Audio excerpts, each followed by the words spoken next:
Selamat pagi, Assalamualaikum warahmatullahi wabarakatuh. Saudaraku, anak-anakku, semua yang saya banggakan. Alhamdulillah kita masih dalam lindungan Allah Subhanahu wa taala. Baik, anak-anakku, jumpa lagi dengan Gus Lugan Sunarto di sini. Pada kesempatan ini saya akan menyampaikan laporan setelah kita melakukan teks hasil percobaan. Namun sebelumnya saya sapa kalian semua, mudah-mudahan sehat semua selalu, bukan? Ya, alhamdulillah. Baik, langsung saja saya menyampaikan bahwa seorang peneliti atau ilmuwan atau kita yang setelah melakukan percobaan atau penelitian, maka kita akan melaporkan hasilnya melalui laporan hasil penelitian atau percobaan secara tertulis.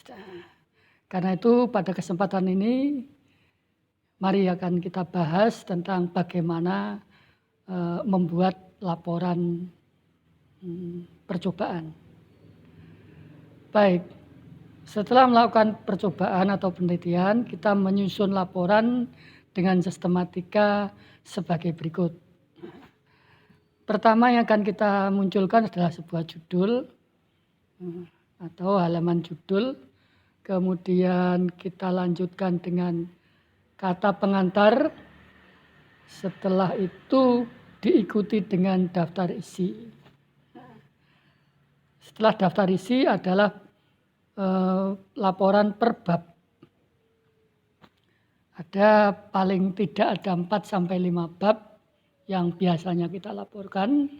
Yang pertama adalah bab pendahuluan yang terdiri atas latar belakang, kemudian rumusan masalah, dan tujuan percobaan. Kemudian bab yang kedua adalah bab kajian pustaka atau kajian teori yang terdiri atas uraian dari kata-kata kunci yang ada pada judul laporan atau judul percobaan itu. Kemudian dilanjutkan dengan bab ketiga yaitu pelaksanaan atau proses pembuatan. Ini karena judulnya pembuatan, maka bab ketiga saya tuliskan proses pembuatan. Terdiri atas alat dan bahan, kemudian dilanjutkan dengan proses pembuatan. Berikutnya bab keempat adalah hasil percobaan, sementara makalah itu atau laporan itu akan ditutup dengan bab kelima yaitu berupa simpulan. Setelah simpulan maka akan kita munculkan daftar pustaka. Apa itu dan bagaimana daftar pustaka akan kita lihat uraian satu persatu berikut ini. Baik anak-anakku, mari kita mulai dari bagian yang pertama. Bagian yang pertama berupa judul. Nah, judul di sana ditulis dengan huruf kapital semua, artinya kapital itu huruf besar. Jadi di situ saya munculkan laporan membuat taplak meja dengan kain perca. Dari judul itu akan tampak kata kunci atau kata inti, yaitu taplak meja dan kain perca. Nah, laporan ini disusun oleh kelompok IQ rendah, Gareng, Petruk, dan Bagong oleh para siswa SMP Negeri 1 Pace pada bulan Oktober 2021 misalnya. Nah, kemudian di halaman kedua setelah judul biasanya akan disisipi dengan halaman pengesahan, tetapi ini karena laporannya sangat sederhana, maka halaman itu kita tiadakan saja. Langsung halaman kata pengantar.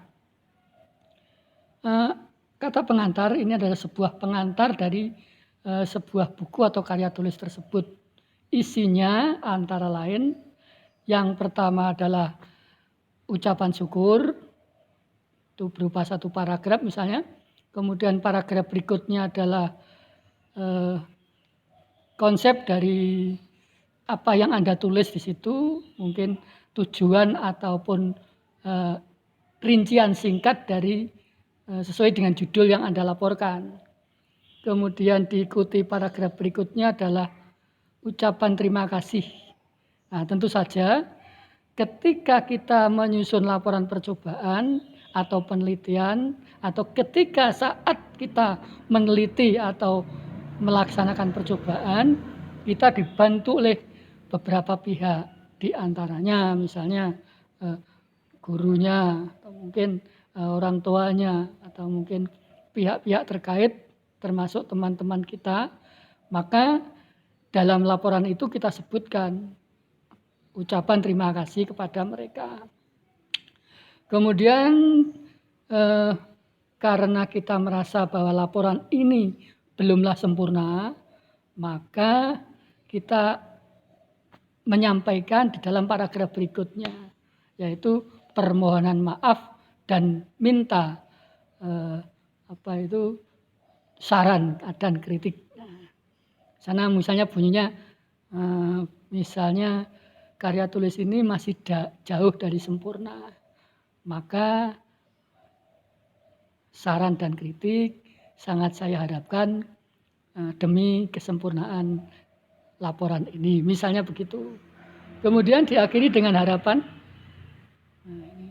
semoga saja laporan teks hasil percobaan ini bisa bermanfaat bagi kita semua. Misalnya begitu, ditutup dengan kata amin misalnya. Kemudian di sebelah kanan akan kita tuliskan di mana kita melakukan percobaan atau menyusun laporan tersebut dan diikuti dengan waktu penulisan atau percobaannya. Kemudian di bawahnya siapa penyusunnya. Tapi tidak perlu disebutkan satu persatu, cukup kalau itu kelompok ya penyusun. Atau kalau itu seorang diri ya penulis, begitu saja. Karena nama-namanya sudah terangkum dalam kelompok AG rendah di halaman pertama, yaitu halaman judul tersebut. Kemudian halaman ketiga, Anda akan menuliskan daftar isi. Daftar isi ini diambil dari semua bab atau subbab yang telah kita tulis, mulai dari halaman judul sampai dengan daftar pustaka ataupun lampiran-lampirannya. Itu kita tulis, kemudian kita beri halaman. Nah, setelah kita laksanakan di sana ternyata ada halaman-halamannya muncul di sana. Nah, seperti ini contohnya daftar isi.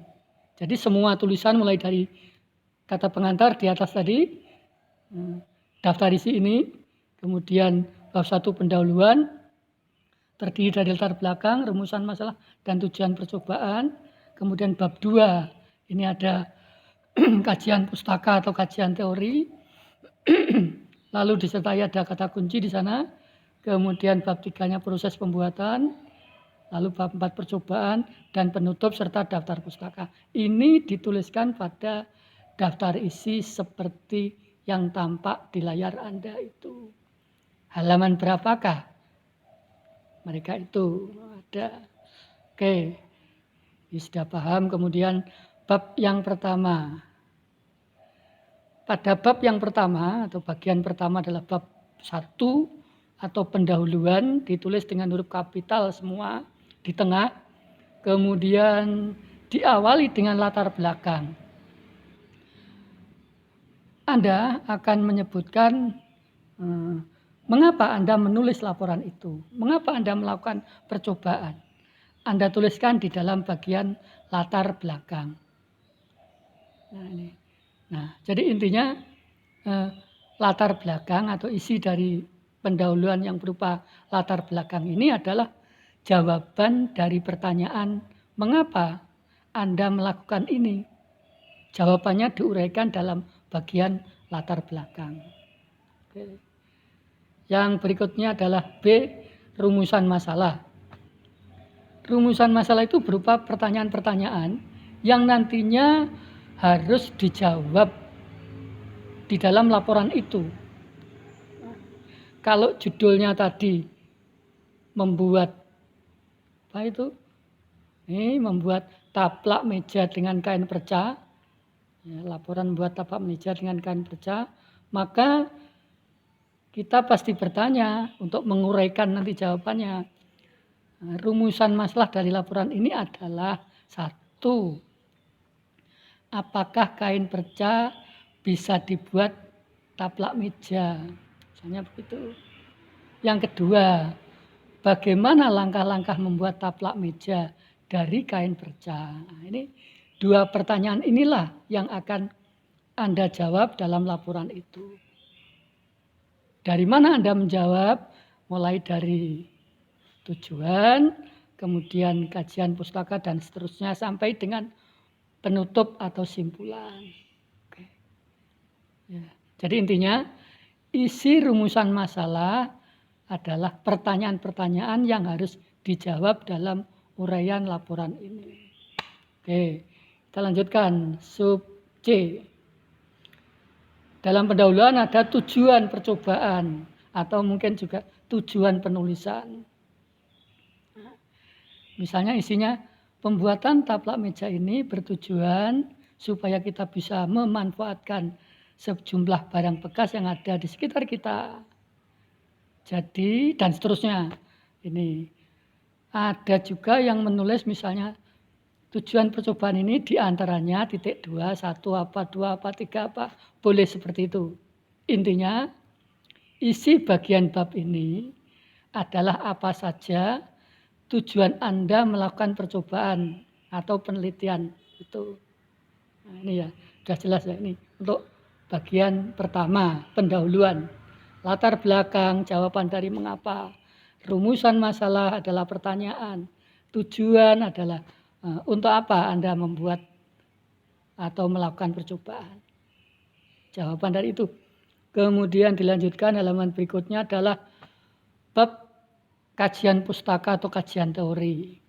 Kita laporan yang sederhana, hanya menuliskan kata kunci dari kajian, dari kata-kata kunci judul itu.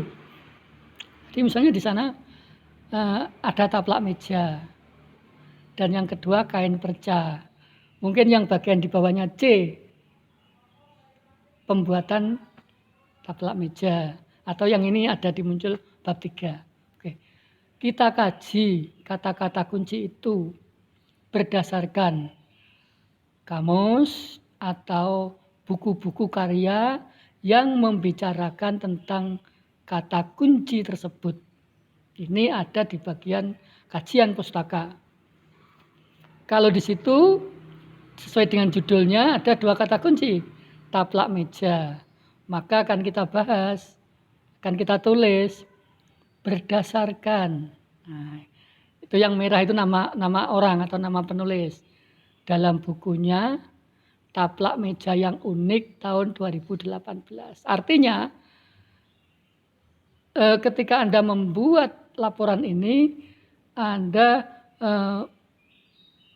ada referensi atau sumber yaitu dari buku Taplak Meja yang Unik karangan Gus Luken tahun 2018.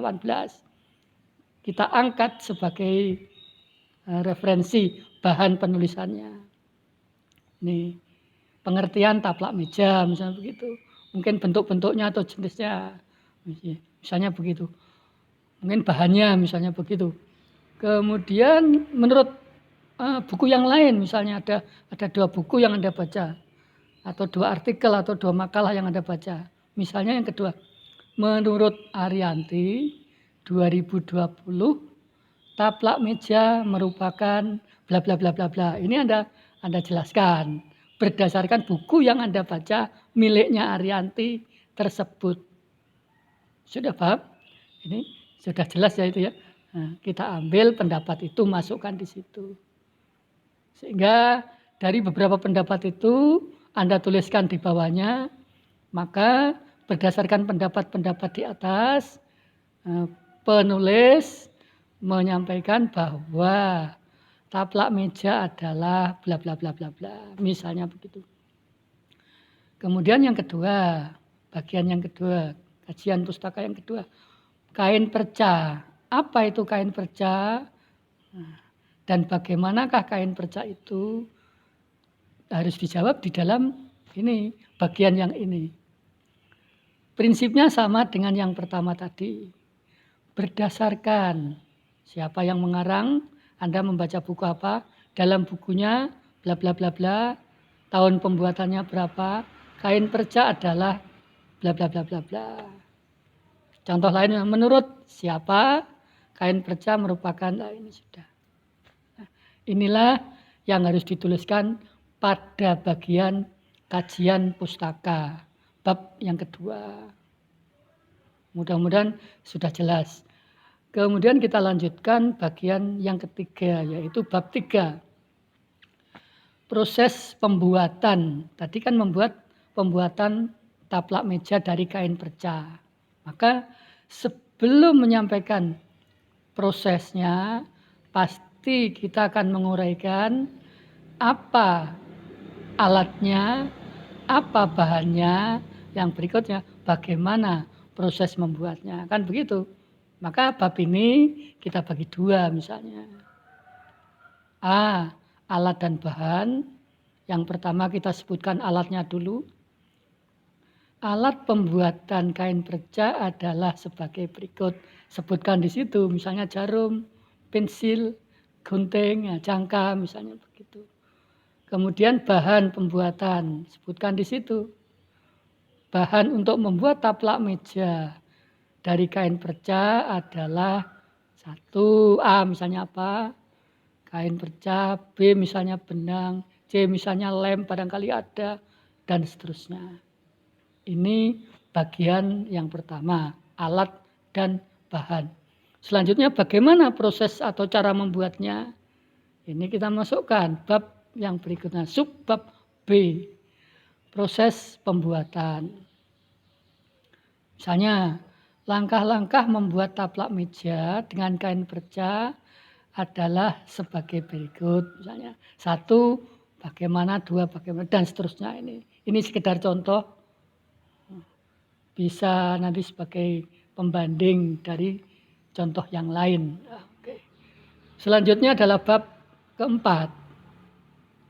Ini hasil percobaan atau hasil penelitian misalnya.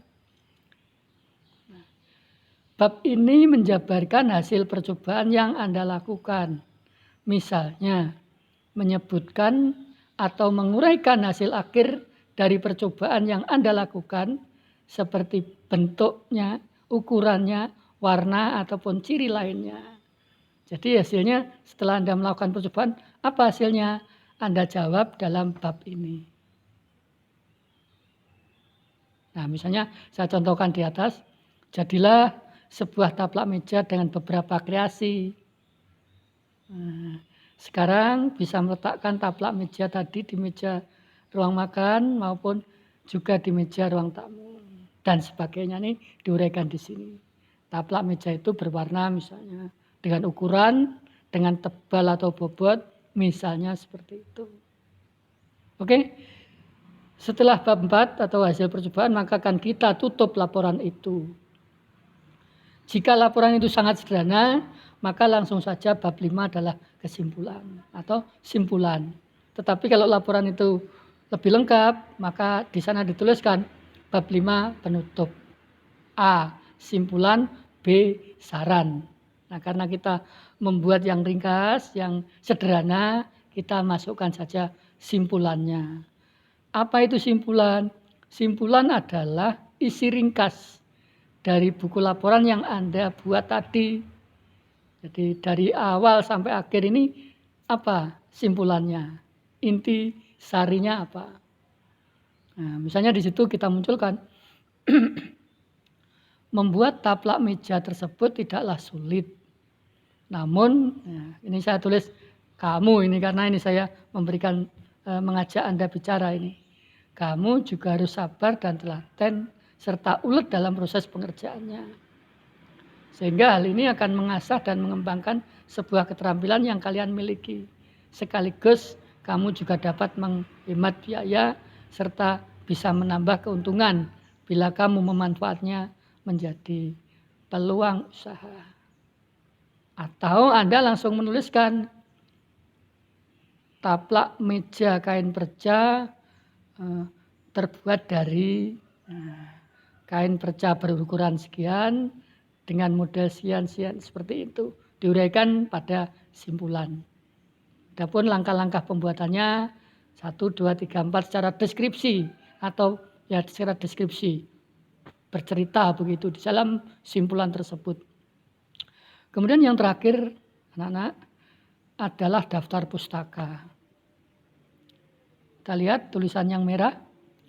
Isi bagian ini, waduh ininya double ini, adalah daftar buku-buku yang Anda baca sebagai sumber penulisan laporan karya tulis ini. Buku-buku tersebut sebagai sumber yang Anda tulis pada bagian bab 2 di atas. Nah, bab 2 tadi di atas, ini yang kita lihat adalah 2 buku, yaitu bukunya Gus Luken yang berjudul Taplak Meja, yang kedua bukunya Arianti. Nah, 2 buku inilah yang akan kita tulis sebagai sumber di daftar pustaka. Nah, setelah karena namanya itu nama harus dibalik. Jadi di sana kita sebelum membaca atau saat menyusun laporan itu kita membaca 2 buku. Yang pertama miliknya Gus Luken Sunarto tahun 2018. Judulnya Taplak Meja yang Unik, diterbitkan oleh Pustaka Jaya Abadi dari Surakarta. Kalau ditulis menjadi daftar pustaka, maka penulisannya adalah dibalik. Ini. Kata yang terakhir ditaruh di depan, Sunarto, Gus Luken, 2018, ini diikuti dengan tahun terbitnya buku itu, kemudian diikuti judul buku dan ditulis miring, atau di garis bawah, atau ditebali. Lalu titik diikuti kota penerbit, kota terbitnya di mana. Dan diberi titik 2, dan terakhir diikuti nama penerbit. Saya ulang, nama pengarang dibalik, diikuti tahun, diikuti judul buku, diikuti kota terbit, dan diikuti nama penerbit. Masing-masing diberi tanda titik, mulai dari nama pengarang yang dibalik titik, tahun terbit titik, judul buku titik, Surakarta titik 2, buku titik. Nah, ini. Karena bukunya tadi 2, setelah masing-masing buku tersebut diolah dibalik namanya, maka akan ketemu Arianti Ida dan Sunarto Luken, Gus Luken. Kita urutkan sesuai dengan abjad. Arianti lebih dahulu daripada Sunarto. Ini abjadnya A dan S duluan A. Oleh karena itu cara menulisnya harus Arianti dulu A, baru diikuti S. Demikian saudaraku, anak-anakku yang saya banggakan, sepintas tentang bagaimana kita menyusun laporan teks hasil percobaan. Membuat laporan percobaan. Membuat laporan hasil penelitian. Ini saya kemas laporan yang sangat sederhana. Nanti setelah itu ada laporan yang lebih berat lagi. Demikian, selamat bekerja, salam sehat, tetap semangat. Assalamualaikum warahmatullahi wabarakatuh.